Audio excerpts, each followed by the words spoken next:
আসসালামু ভাইরা, আমরা আজকে প্রথম অধ্যায়ের অনুশীলনের এমসিকিউ সলভ করব। প্রথম অধ্যায়ের এমসিকিউ সলভে আমরা যে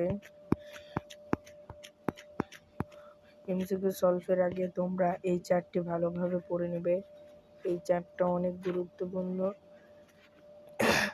এই যে এখানে 3, 3, 6, 7, 8টা সংকেত দেওয়া আছে।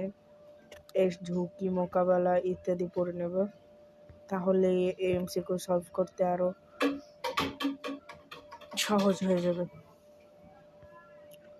প্রথম অধ্যায়ের এমসিকিউ, নিচের কোন পদার্থটি ব্যবহারে পরিবেশের সবচেয়ে বেশি ক্ষতি হয়? এখানে এটা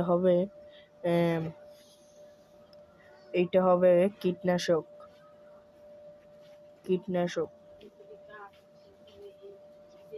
নিচের সাংকেতিক চিহ্নটি কি প্রকাশ করে?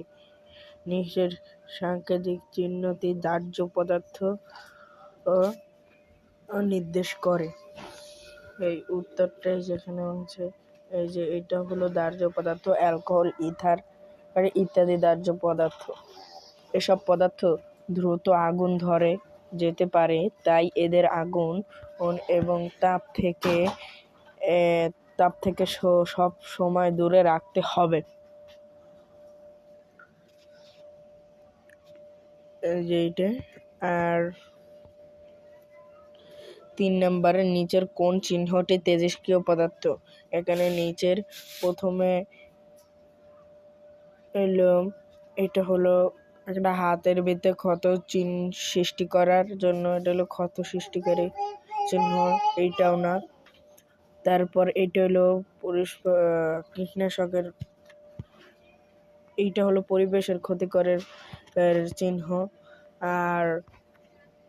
আর এইটা হলো তেজস্ক্রিয় পদার্থের চিহ্ন, মানে গ নাম্বার। কপারের সাথে অন্য কোন ধাতুকে গলিয়ে ব্রোঞ্জ তৈরি করা হয়? কপারের সাথে টিন গলিয়ে ব্রোঞ্জ তৈরি করা হয়।